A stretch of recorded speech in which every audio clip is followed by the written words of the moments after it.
जी अगर भगवत प्राप्ति ग्रस्त जीवन में रहकर भी की जा सकती है तो संन्यास जीवन धारण लोग क्यों करते हैं? उसका कोई अलग अनुभूति होती है? भाग्य भाग्य भाग में दुल्हन नहीं बधाए, भाग में गरम गरम रोटी नहीं बधाए है?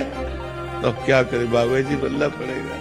जो विषय प्रिय जन है वो गृहस्थ मार्ग से भगवान को, और जो निर्विषय सिंहवत है वो माया को रौंदते हुए वैराग्य मार्ग से भगवान में चलते हैं। और एक धर्म से चल के ऐसे महानुभाव पुरुषों की सेवा करते हुए, अतिथि सेवा करते हुए, परिवार का पोषण करते हुए, नाथ सकल संपदा तुम्हारी, मैं सेवक समेत सुत नारी, वो भी भगवान को प्राप्त होता है। समस्त विषयों का त्याग करके जो चलते हैं ये जगत बंधनी होते हैं, जगत बंधनी होते हैं। मम भक्ति तो भोरम पुनात, ये सिंहवत मार्ग है। ये हर माया के आकर्षण को, हर माया के आक्रमण को सहता हुआ वो।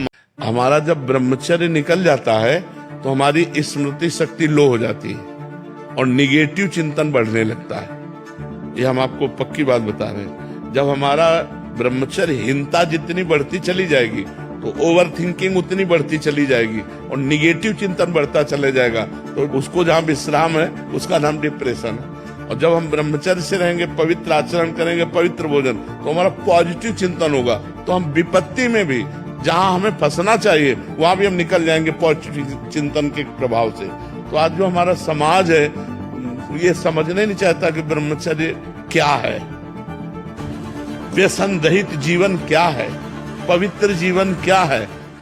हमारा जब ब्रह्मचर्य निकल जाता है तो हमारी स्मृति शक्ति लो हो जाती है और निगेटिव चिंतन बढ़ने लगता है। ये हम आपको पक्की बात बता रहे हैं। जब हमारा ब्रह्मचर्यहीनता जितनी बढ़ती चली जाएगी तो ओवर थिंकिंग उतनी बढ़ती चली जाएगी और निगेटिव चिंतन बढ़ता चले जाएगा। तो उसको जहाँ विश्राम है उसका नाम डिप्रेशन है। और जब हम ब्रह्मचर्य से रहेंगे, पवित्र आचरण करेंगे, पवित्र भोजन, तो हमारा पॉजिटिव चिंतन होगा। तो हम विपत्ति में भी जहाँ हमें फंसना चाहिए वहां भी हम निकल जाएंगे पॉजिटिव चिंतन के प्रभाव से। तो आज जो हमारा समाज है ये समझने नहीं चाहता कि ब्रह्मचर्य क्या है, व्यसन रहित जीवन क्या है, पवित्र जीवन क्या है। महाराज जी आप जब सुबह पदयात्रा के दौरान आते हैं तो आप दोनों हाथ उठा के आशीर्वाद की स्थिति में रखते हो। तो महाराज जी एक भाव ये भी, आशीर्वाद की स्थिति में नहीं रखते, हम शरणागत की स्थिति में रखते हैं ये स्थिति आप आशीर्वाद की समझते होगे, हम शरणागत की स्थिति। शरणागत की स्थिति ऐसी होती ना कि हे प्रभु इतने रूपों में आए, हम किस किस की पूजा करें, इसलिए हम सबकी शरण में, सबकी ऐसे करते चलते हैं, ऐसे करते चलते हैं। मुझे लगता है कि आप सबको आशीर्वाद दे रहे हैं, सब इधर। वैसे आपकी भावना है, लेकिन हम सबके चरणों में प्रणाम करते चलते हैं, ऐसे चलते हैं हम, ऐसे कि हम सबकी शरण में, हमारे भगवान इतने रूपों में आए हैं, हम सब भगवत स्वरूपों की शरण में, हम ऐसे चलते हैं। और दूर से लगता है बाबा दोनों हाथ से आशीर्वाद दे रहे हैं तो अच्छा है, अपनी भावना का आनंद ले। अपनी भावना का आनंद लेके एक आदमी तो एक हाथ से आशीर्वाद देता है, दोनों हाथ से देते हैं। हम अपनी भावना का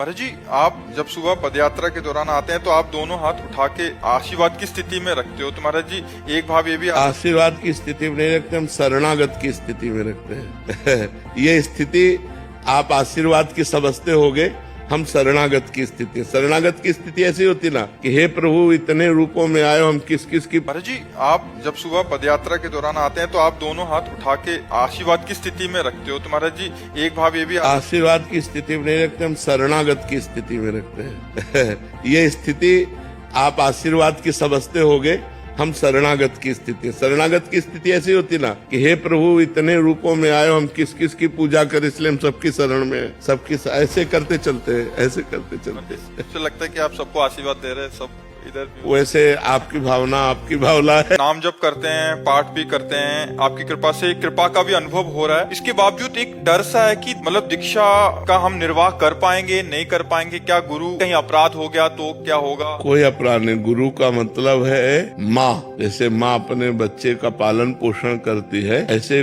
शिष्य का मतलब है बच्चा। तो अगर हमसे जैसे बच्चे से गलती हो जाती है तो कोई गलती मानी नहीं जाती। एक बार हमें ऐसा आभास हुआ कि हमारे गुरुजी हमसे नाराज है, कोई गलती हो गई। महाराज जी ये गोस्वामी हमारे हरिवंश महाप्रभु के वंश के, तो ये बरसाने में मिले तो इन्होंने कहा बाबा से नाराज हो क्या? तो उनको पता है कभी गुरु नाराज भी होता है, कभी गुरु नाराज नहीं होता। महाराज जी ने यह आके बताया तो महाराज जी कह रहे कि कभी गुरु नाराज नहीं होता। गुरु माँ के समान वात्सल्य समुद्र है, हमको गुरु का आश्रय लेना चाहिए। हमें जो कमियां हैं, कमजोरियां हैं, वो डांट फटकार के प्यार दुलार से हमें ठीक करेंगे और गुरु हमें भगवत प्राप्त। नाम जप करते हैं, पाठ भी करते हैं, आपकी कृपा से कृपा का भी अनुभव हो रहा है। इसके बावजूद एक डर सा है कि मतलब दीक्षा का हम निर्वाह कर पाएंगे, नहीं कर पाएंगे, क्या गुरु कहीं अपराध हो गया तो क्या होगा? कोई अपराध नहीं। गुरु का मतलब है माँ, जैसे माँ अपने बच्चे का पालन पोषण करती है, ऐसे शिष्य का मतलब है बच्चा। तो अगर हमसे